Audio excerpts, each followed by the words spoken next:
Hi everybody, it's been a while since I've been on here to talk crochet with y'all.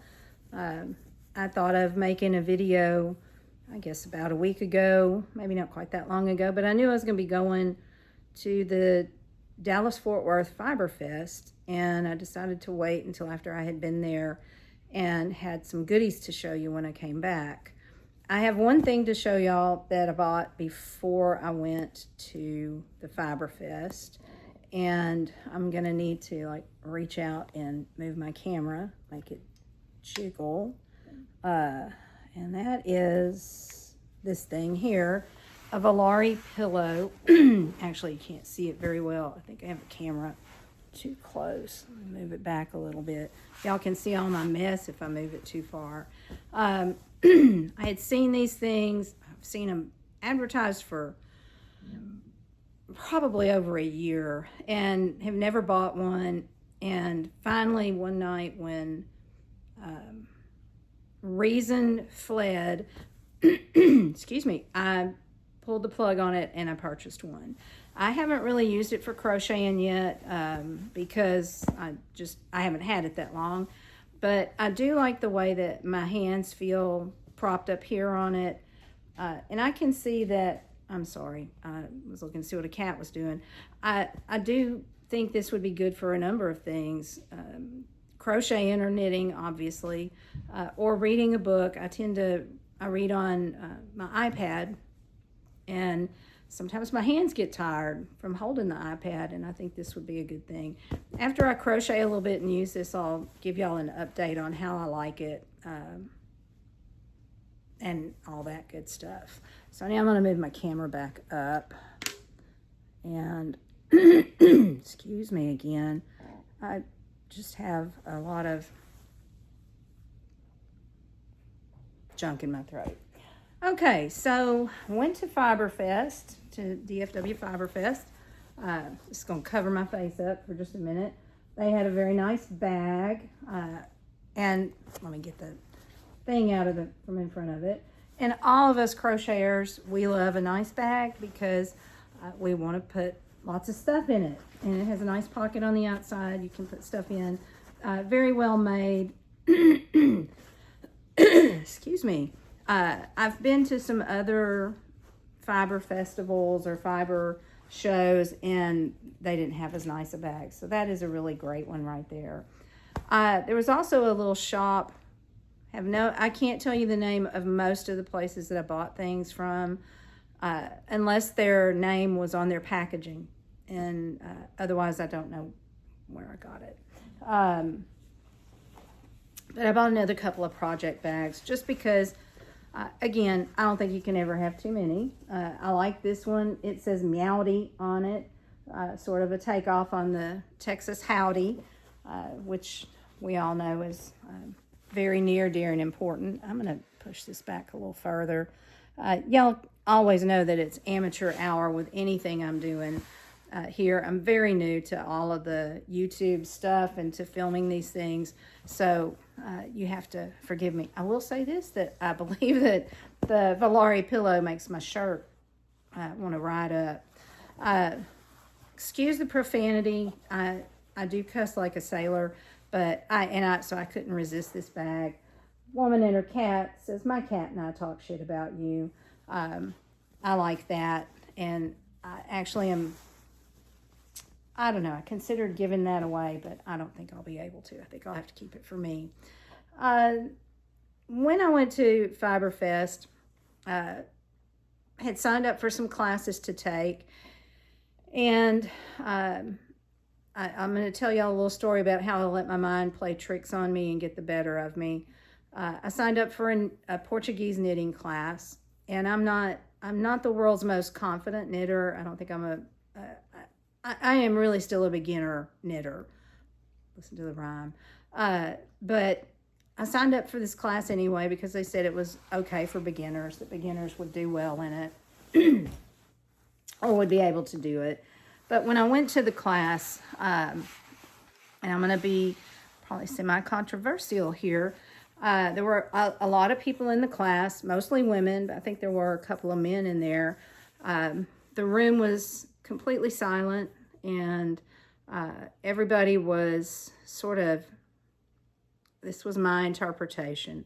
I feel sure that I over embellished it, but it felt like everybody was sort of side-eyeing everyone else. And I got very self-conscious. And as it came time to start trying to follow instructions and do what we're supposed to be doing, I just let all my insecurities take over, and I left and did not complete the class. And I was really angry with myself for letting that insecurity grab hold. But if you ask any of my friends, I've always had, I call it my crafting insecurity. I've gone to painting type classes, and it stresses me out enormously because I'm not naturally inclined to some things. I have to practice on my own, and then I'm more comfortable working with other people. So I didn't finish the Portuguese knitting. I'm sure that everything about it was quite fine, and it was my own imagination and my own, like I said, my own insecurity that got to me. The next day, I had signed up to take a sock crocheting class, and that was a really great experience. I had so much fun in the class. Everybody in the class we talked to one another. You don't get to know anybody super well. You're trying to learn how to do something, right? But people were willing to, lean over and say, oh, hey, look, you're going to need to rip out a few stitches because you didn't do this right, all that kind of good stuff. This is the book by the woman who taught the class. Sorry, it looks like there's kind of a glare on it, but it's called Socks the Crochet Way. It's by a woman named Karen Hooley, and the project that we did was the very first pair of socks in her book. She said it was the simplest set of socks, and she taught us how to figure out how big around we needed to make the sock so that it would fit, your ankle. I chose to work on, I said knitting, I meant crocheting. I chose to work on crocheting the body of my sock because she said that we could either do that or we could make a mini sock, because if you made the mini sock, you were going to do the heel, do the heel flap and the gusset and all that sort of stuff. Well, I decided I wanted to make the whole sock, so I'm going to have to make the heel on my own, although Karen did say that she's happy to help anytime that people have a question. So I'm really excited. I'm going to finish at least one sock. Hopefully I'll finish both socks, but it will be fun to have a pair of socks that I've crocheted myself. Socks have always been a wearable object that I have wanted to learn how I wanted to learn how to knit or crochet. Everybody has said, oh, knitting socks is so easy. They're full of it because, sorry about that. You have to break out those double-pointed needles many times, even if you have used the magic ring to work with, or if you're using circular needles, and the DPNs frighten me. I want to show you the things that I picked up while I was at the Fiber Festival, and I'm going to save the two best things for last, so I'm sorry about that. I'm going to make you wait till the end to see the things that just really, really thrilled me. But I picked up some stuff that, excuse me again, things I haven't done before, because I'm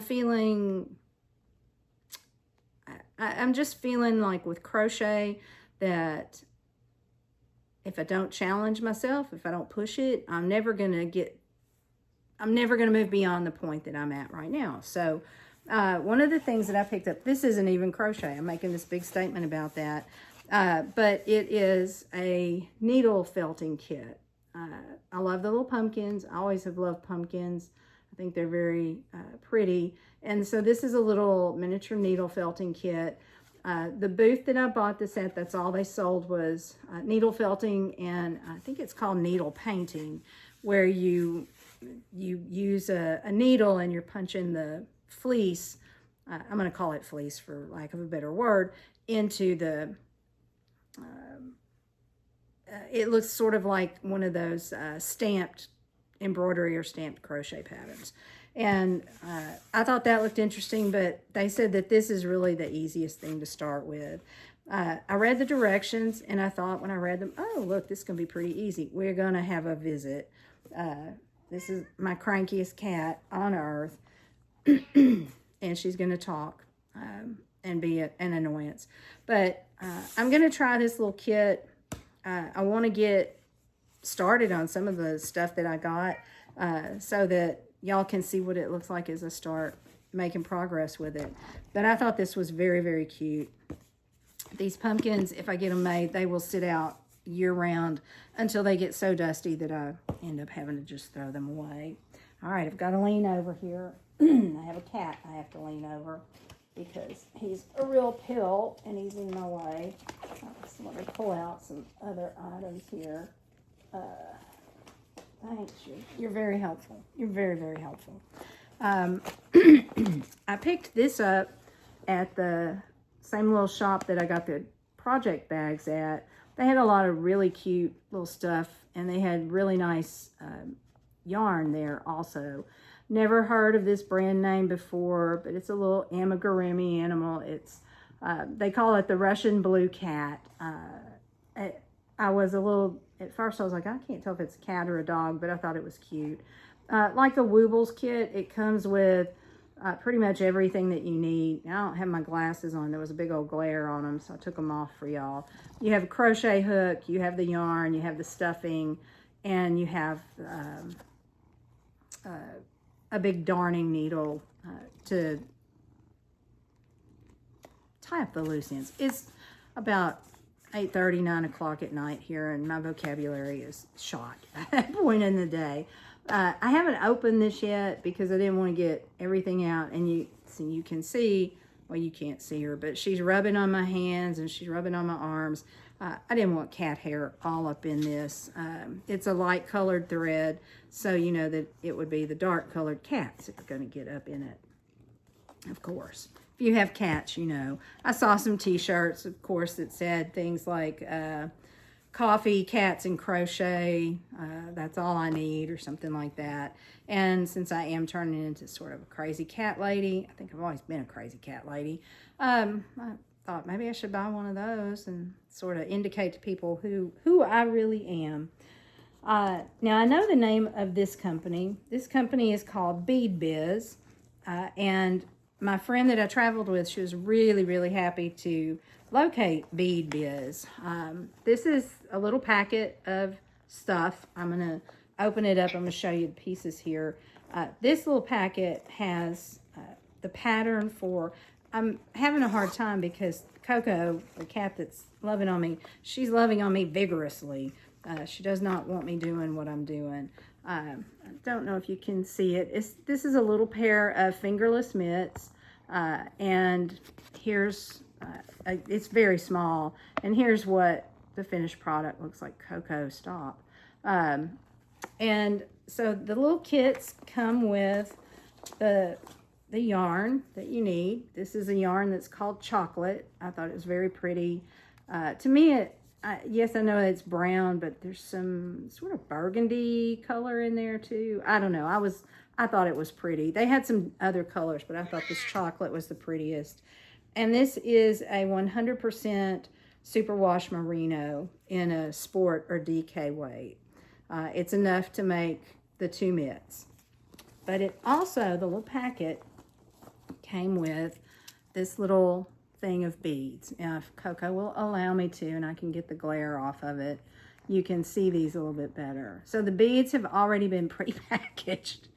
Sorry about the cat. They've already been pre-packaged, and they're, you know, they will match the yarn. So maybe that would help a little bit. Coco, come on, girl. I don't think anything will help. I just have a glare going on. This is part of the amateur hour, trying to figure out how to set things up so you don't get that glare. But these beads are going to look real pretty on it. They're very close to the same color as the yarn, so they're not going to be glaring. It's not like having brown yarn and yellow beads or something. It'll be a kind of subtle shine for the beads to make, I think. And so I thought that was really pretty. And I was just kind of poking around where they had samples laid out. And I saw a little purse that they had. It was a very small little purse, probably, I'm guessing maybe 8 inches wide, not very tall. And it had a beaded strap, and it had beads all over it. Obviously, their company's called Bead Biz, so that's what you would expect. And for this one, I'm going to hold that up close. This is what the little bag looks like. I do not have fabric that is blue, or yarn that's blue and green. My yarn instead, it does not have a name on it, or at least I haven't found it yet if it does. Both of these have the same type of yarn. This again is 100% superwash merino. This one is burgundies, and I think it's very pretty. I think it'll make a outstanding looking little bag. Now with this one, the beads didn't already come with the kit. You got to select the color of beads that you wanted. Now I feel hopeless sometimes when I'm trying to match colors, and they had a ton of beads. So I enlisted my friend Tara, who went with me. Well, actually, I should say I went with her. She was the driver for this event, thankfully. And we got there safely and got home safely again due to her good driving. But she helped me pick out the beads. I wanted something that would sort of stand out a little bit, but not be too wild and atrocious. So I got these beads. Don't know that they have a name on them. They are called silver-lined light amethyst. And there are approximately 1,080 beads in this chunk of beads. And I have 2 of these because this little purse takes over 2,000 beads. Isn't that, it just sounds, I've been watching a lot of Leanne Morgan. It just sounds yummy to me that there's going to be this many beads. I wanted beads that would show up a little bit on this purse as well as catch the light. So Tara helped me pick these out. We thought they were a good match, both for the darker parts of the yarn as well as the lighter parts of it. If I turn that over correctly, you would be able to see that. This is something, I'm probably going to do the little fingerless mitts first, since there's not nearly as many beads in it. And then I'll get onto this. So I'm excited about this. I want to carry this little purse. I've always loved little shiny purses. Probably a lot of you have as well. Can just remember always being enamored of like little evening bags that, you know, my mother or my sister had. And then when I got my own, I was very enamored of those as well. So I kind of like shiny stuff. I'm like a magpie. So you give me some shiny things, I'm real happy with them. Now, my friend Tara, I wish I had her things to show you from Biz Bead, because they also had not just these little kits. I felt like these were for people like me who'd never done any beading, crochet beading before. But Tara has. She's done quite a bit of it, and she's knitted with beads also. So she was much more willing to jump off and take on a big project. They had a number of samples that they had done or that had been done. These beautiful shawls, many of them very large shawls, some of them that would come down to your knee or past. Just beautiful, beautiful pieces of work, and all beaded. Well, you could look at the kits that they had set up, and they would have a pattern in a yarn, and you could do some mixing and matching. If you like the color of a yarn but you wanted another pattern, you could interchange them. And then you would look at your pattern, see how many beads you need, and you went and chose your own beads. And that Tara got a big shawl, a large shawl to do. And I know that it's going to be gorgeous. She's trying right now to finish, I think it may be a House of Sunshine blanket. She has told me she's never doing another blanket in her life. But when she gets through with it, she told me tonight she has 1.5 rows left. She's going to probably start on that shawl. She also bought beads for another shawl she had a pattern for. That she's a very brave person. The shawl that she already had the pattern for, she bought the yarn for it and then bought the beads, and she bought a black yarn. I have tried to crochet with black before, and it and I are not good friends. But it could be because I'm old enough to be Tara's mother. But she's like, she like my ride or die best friend kind of girl, you know.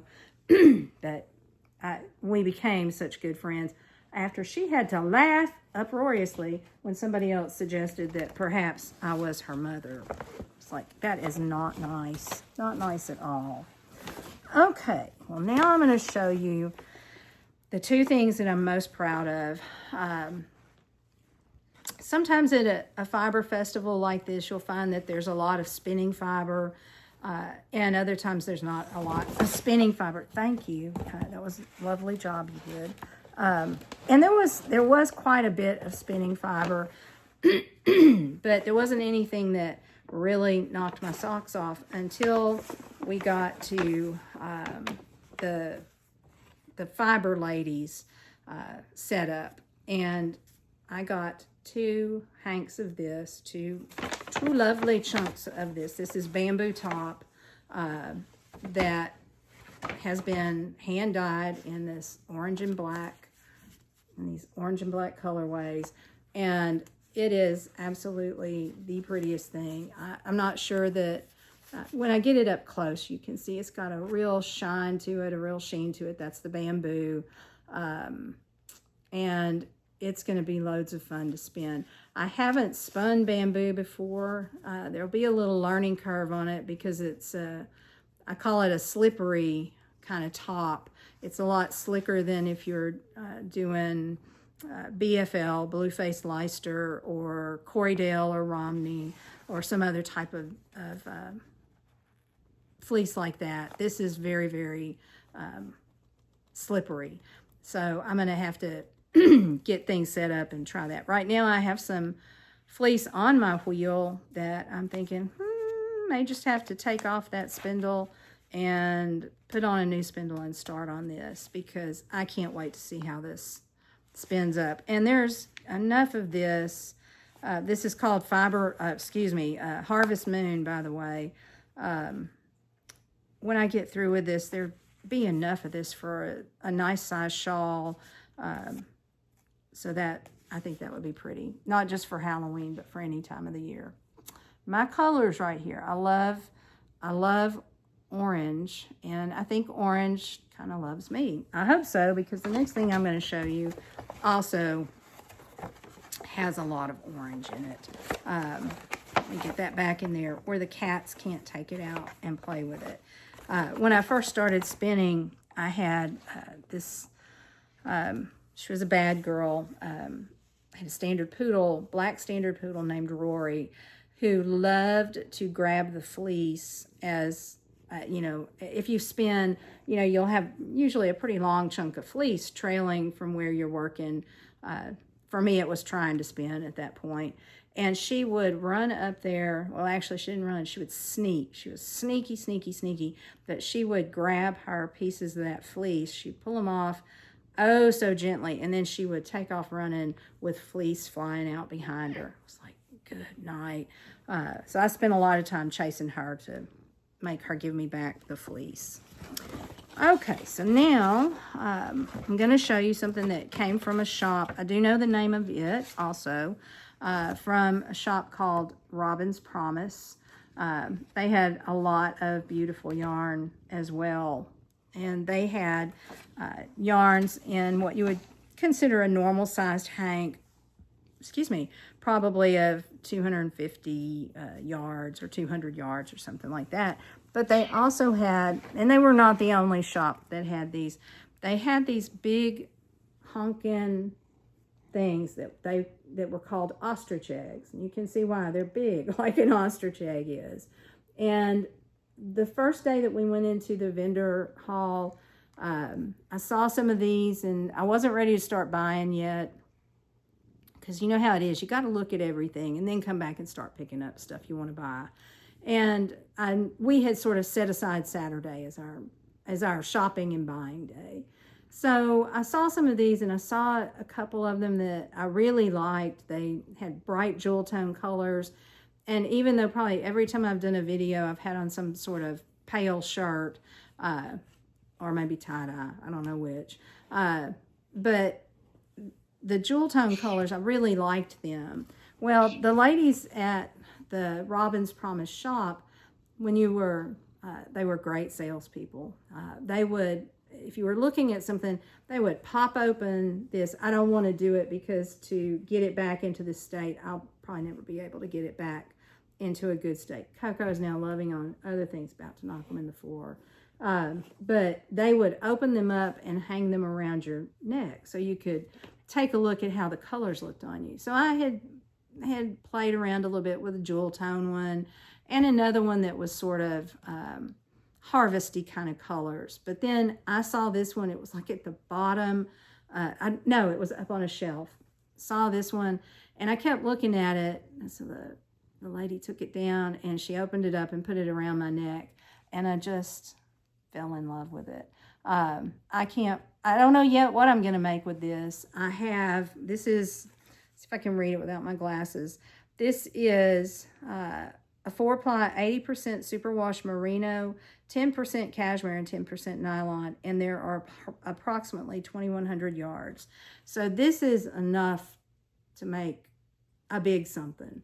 And I don't know that I'm ready to try a sweater. I don't know. I might try a sweater. I'm beginning to feel like really cocky about my crochet skills. But there's a lot of this. There's a lot that I could do with this, I think. So I've got to sit on this one and think about what I want to do with it, and kind of plan it out. Make sure I have the right project for it. But when I do have the right project for it, I'll keep y'all posted on progress so you can see how it comes along.